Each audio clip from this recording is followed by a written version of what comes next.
First of all, I wish to express my thanks and gratitude to Professor Eckhart for inviting me here, and for Professor Bernard Haeckel, who arranged and support me arriving here. It's a really great honor. All my life, I started as a businessman, and somewhere in the 2002, I started to go back into the academic world and start to do some writing and to do my master. I did my master in Saudi Arabia, and then I did my doctorate in Liverpool. And I'm really hoping to go back and within 3-4 years to retired, and then I will concentrate more on my theory. How could agriculture be used as a tool to alleviate poverty and promote economic growth? I don't know how many of you knows about Saudi Arabia and if there is poverty exists in Saudi Arabia. Maybe most of you think Saudi Arabia is billions of dollars and all rich and they have all billions.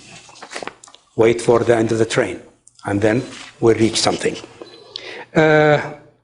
Food shortage in 2007, 2008, the prices went so high and it raised a lot of questions.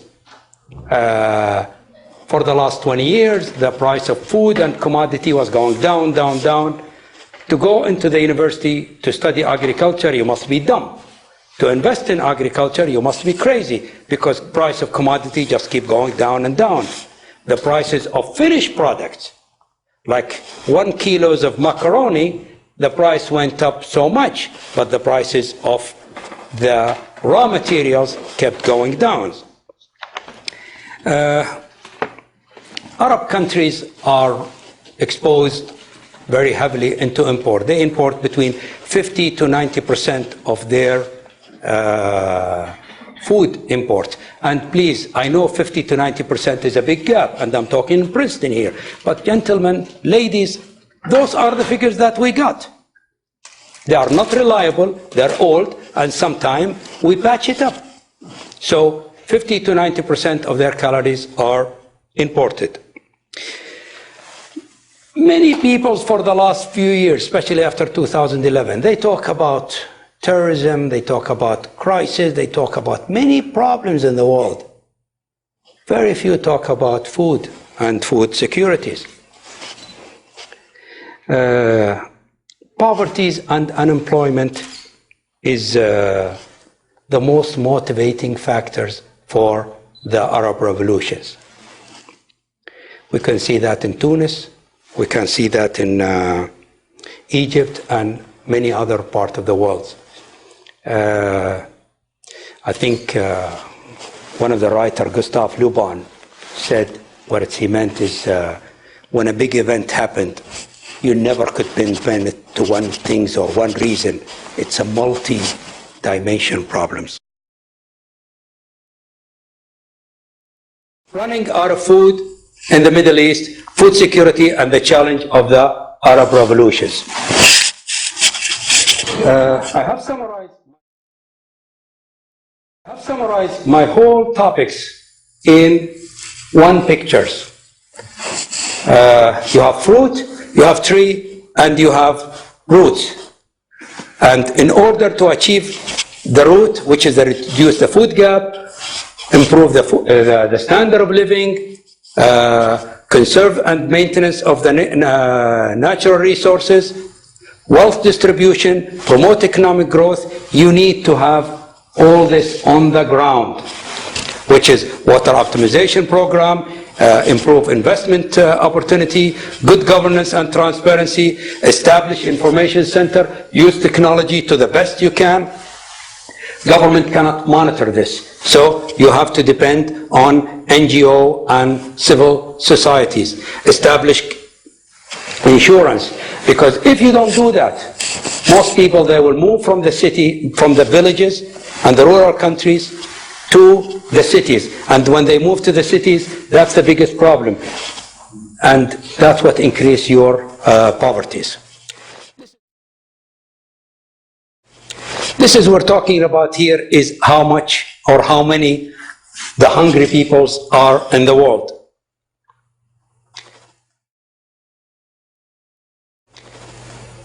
Managing food securities. How could we manage it? Well, through progressive policies, and we must create a safety net, family planning, and promote education. So the whole topics here, how could we use agriculture as a tool to make sure you sit in your villages and in your urban area to have a better education and to have a better housing, not to move into big cities. We should have also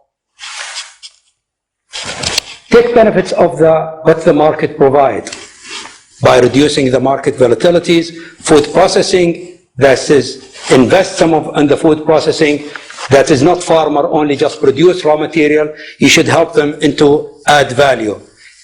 And we must use technology. Technology is a key issue. And do environmental friendly. How do we do that? How do we do that? Saudi Arabia is a very limited on water. Water is very scarce. Sorry for my language. It's very limited. We have a lot of oil, but we don't have water. And water is a major problem. So what can you do? You must build on technologies. We have 3.5% growth of populations. Saudi Arabia went from one extreme to another extreme.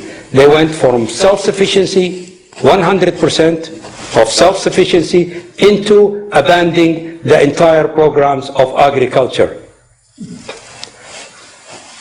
Just to talk about it, water is a big problem. It is a big problem. Those center pivots required 1,500 gallons per minute. That is 6,000 liters per minute.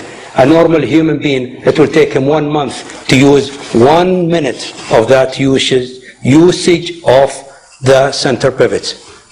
As we can see here in Texas and Oklahoma, it's dropped as much as 100 feet. Agriculture is the major water consumer worldwide. 72% of globals of the water available, it goes into irrigation. In a developing country, the irrigation goes 90%. Saudi Arabia, as you could see here, it's 87.5%. And this is one of the main limiting factors to do any development in Saudi Arabia is water scarcity.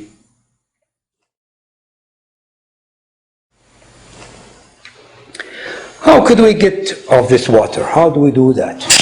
Well, we have to reduce the agricultural subsidies. And we use the ultimate modern technologies for the usage of the water. There's got to be an overall plan for the whole water system. And there is a crops per drops. It's not how many tons per hectare these pivots will produce.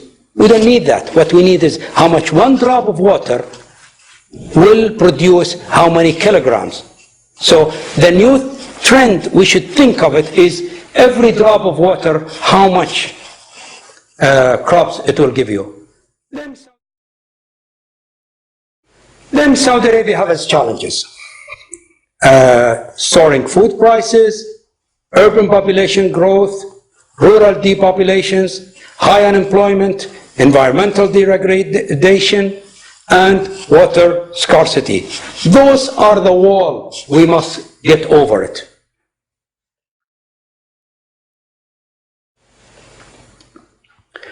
Saudi Arabia got to meet the challenges. How do we do that? How could we get a sustainable measurement and security food supply?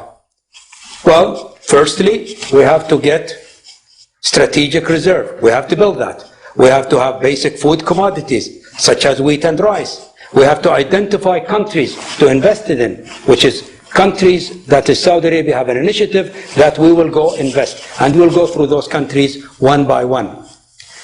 And then we have to explore way of acquiring land. Land is a major issue. Ownership is a major issue. Maybe you think of it here in the US is a major, not a major issue of buying land. But I was last year in a conference where there was all dignitaries and presidents of Africa, and they were all blaming the West and blaming the others for not giving them money. And when we mentioned the word of the title of the land, things just got to be very hot on the roads. And one of the presidents of the country said, when we discuss the land issues and the land ownership, it's like we open a can of 10,000 devils. And improve the local production by adopting the new technology, and we must agree with the hosting country on facilities given to the Saudi investor. Saudi Arabia is sitting in $500 billion today. $500 billion. Could anybody tell me how far is New York from Washington from here? 250 kilos, 300 miles. So it's 500 kilos. If you take this $500 billion, it's 500 kilos if you put it on a paved road from both sides, from here to Washington, D.C., back and forth. All your paved road is with dollars. So it's a big amount of money. So if they're going to invest in agriculture, they have to know exactly where to invest it in. These are the commodities that Saudi Arabia require. We require 3 million tons of wheat. We require 1 million tons of rice. We require 6 million tons of barley. That is 45% of the trade barleys in the world. That's huge. We almost take 50% of what's available to the whole world on barley. Animal feed, we produce 3 million and we require 14 million tons a year. This is the list of the country which has been identified by the Saudi government. This country we should invest it in, or let's say not should invest it in, are available to us to invest it in. The top 3, Sudan, Egypt, Ethiopia. The bottom 3, Mozambique, Thailand, and Ghana. And as you could see, with all my apologies, but it went down, the US is number 14. What is the aim? The aim is to encourage the Saudi investor to utilize their resource and experience abroad. This is the requirement for the countries to invest it in. It must have a natural resource, it must be stable, it must be transparent, it must be friendly relation with Saudi Arabia, tax relations, relaxation, free market, and political, social, and economic stabilities. There is advantage, there is a disadvantage of this investment. The advantage, poverty reduction and domestic benefits. The disadvantage, land degradations and forced migrations of the peoples who live there, and trade ban. You always will be subject for a trade ban, and that's what is one of the risks you are going to take. We're giving here Russia, Ukraine, India, and Argentina. When they have a problem with the food, they basically banned export. Challenges of Saudi agriculture investment abroad. Well, is it a problem? Yes, it's a huge problem. Do we have to do it? Yes, we have to do it. How are we going to do it? I don't know. But it's really, we have to do it. Investment law is not clear, so it's very risky. We have people said, well, we'll influence hosting country. Problem that is you could put all this investment with the private sector and they don't sell it to you. They go sell it to the higher market and they will walk out of your agreements. Risk of terminating the contract. The country could say, we will not export your products. Transparency, the legal transparency is not there, but we have to do that. It's a problem. We have to keep addressing it until we achieve a solution. How could we really achieve this? Fair transparency, broader, we have to ensure the stakeholders. We cannot just go to a prime minister and we pay him money under the table and we said, okay, let's give the land. It just doesn't work because this prime minister is not going to last long. So you have to get involved the stakeholders. You have to provide clear and visible benefit to the local communities. Law. What law are we talking about? Are we talking about the domestic law? Are we talking about the international investment contract direct between countries to countries? Or are we talking about the international investment agreement? Unfortunately, all this law is not being tested yet. There is not a single case yet, which is somebody we have invested in, and there is a problem with, and then we went to court. So we don't have a case in our hand for it. These are the food initiative at the table of the United Nations now. Saudi Arabia is one of them, but as you could see, and if you just imagine the world map there, and that's really the last one here is the US, and then over there the Far East. So these are the initiative exists today. This is some of the Saudi economic indicators. I will not go through it much, but as you could see, you could pick up the number you would like to see. And these are the figures. There is a misleading here, which is a GDP, which is everybody read these numbers. And for me, this number doesn't mean nothing really. If your income is $1 a year, and my income is $1 million a year, so is our GDP is $500,000 a year? So we have to look at a more really fair way to calculate these numbers. Now we go to post-Arab Revolution. I understand in Princeton is they are more interested in the political aspects of it. If we look at this really revolution, and I'm not telling you that I know all the answer, or I have all the figures. But what I'm telling you here is I will give you the information and the views of somebody locally from Saudi Arabia. So it could be different, it could be right, it could be wrong, we don't know.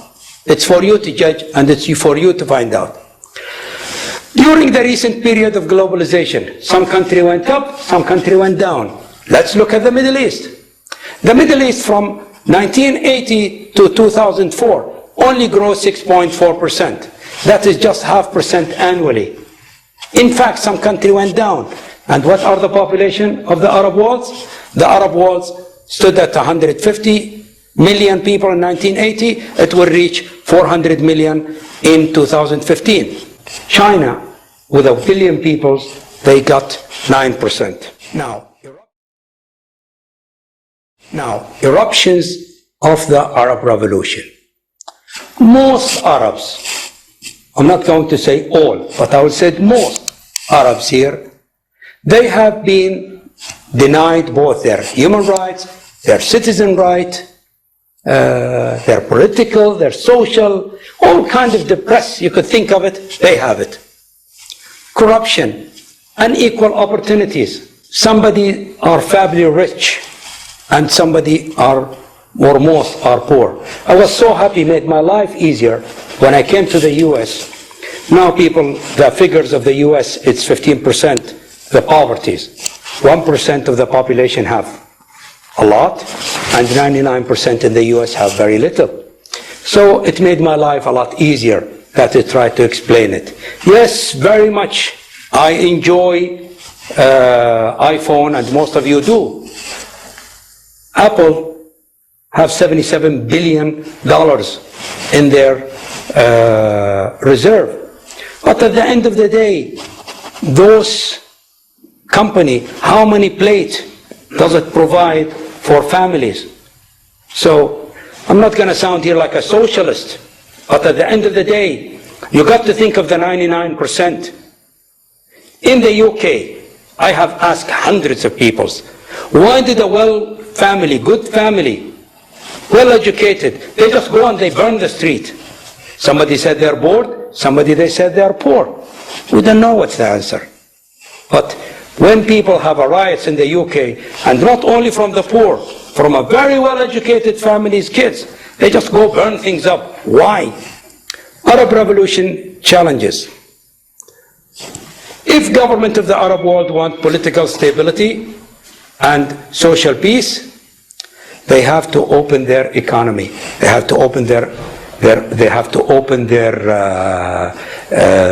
society. Not talk about it. We all talk about peace. We all talk about distribution. But what are we actually doing? Are we doing something about it? Or are we just taking the back seat and let events take position? And when things happen, we do everything we can to get back into the normal track, so get back as things as before. Social expenditures at the moment in the Arab world, it's about 40 to 50% of their GDP. So the room for Arab government spending more in social expenditure is very minimum. Unfortunately, this 40% of their GDP, it goes to where? It goes to political favor, and it goes to salaries, and no, it doesn't go into any kind of improving the system, into some kind of research to improve that distributions. So we don't expect it. No matter what you hear in the newspaper, we're going to give more and more social expenditure. 40% to 50% of the GDP is gone. So the only way, you have to improve that 40 to 50%. Yes, it will take times for the Arab world for how to live together without an iron fist. We must allow political noise to rise to the surface, make all risk visible. If we talk about it, we're safe. If we don't talk about it, we're in a huge problem. Summarize it. Lack of investment in agriculture over decades. In Philippines, they haven't invested any money for 30 years. Pakistan, Saudi Arabia depend on their rice, all the rice for Saudi Arabia, for the Saudi, because don't forget, Saudi Arabia, we import two kinds of rice. The white rice, which is basically goes to 8 million foreigners in Saudi Arabia. Most of them are from the east, Far East, so they eat white rice. Saudi eat basmati rice, which is the yellow rice, and that usually comes from the Punjab. The Punjabi have not invested a single dollar for the last 30 years. Agriculture needs billions. Lack of investment has been identified. Agriculture investment should not be rejected in principle, although there are risks for the host developing country. There is a lot of risk, but it's well worth to take. Simply, we don't have the choice. Recommendation. Saudi Arabia have 5 to 8 billion cubic meters renewable water. That is your budget. That's what you live in. We should not invest any crops that take more water than that, and adopt the crops per drops. Encourage the use of new technology, GMO, situational agriculture. We must have every region in Saudi Arabia must have its own agriculture strategies, clear agriculture development strategy, a multifunction purpose on the sustainable triple bottom line, society, economy, and environment. What's my recommendation? My recommendation is, firstly, we create a public company between Saudis and, let's say, Sudanese government, and it will be a joint stock companies. Flexible law, the local settler, you cannot just get people who live there for thousands of years and just said, hey, move out, we're going to give this land to a new investor, and I promise you, it's going to be very beautiful. True, very beautiful. But what's going to happen to me? Where are you going to relocate me? Somebody got to involve them in that decision, stakeholders. Saudi government should create long-term contract with Saudi investors. Provide them with cheap finance. So we should have, whoever invests, we should have some percentage of that. Saudi government should act as a facilitator, protectors between the Saudi investor and the host country. We should have a full access to all investment and regulation and about those target countries, which is we covered. My conclusion, food security is a political aspect of agriculture development. Food security is not only about food, but it's all about security, chronic hunger, threaten individual governments, societies, and borders. How many of you believe these figures? 3 million people in Saudi Arabia live under the poverty line. Did anybody know about this number before? It's true. This is not my figure. This is published. It's an annual report of the Saudi Ministry of Social Affairs, stated that 3 million residents of the country of Saudi Arabia below the poverty line. Let's look at the other side of the coin. We have, according to Merrill Lynch, we have 113,000 high net worth individuals. What is a high net worth individuals? Anybody who has $1 million in his bank accounts, paper money they call it, not include your real estate or your real estate investment, paper money. $1 million, you're a high net individual. If you have, it's range between 20 to 25 to $35 million, you are ultra high net worth individual. Unfortunately, this number is going 8% a year. Thank you very much. It's growing by 8% a year? Yeah, that 113,000 is grow 8% a year. Thank you very much.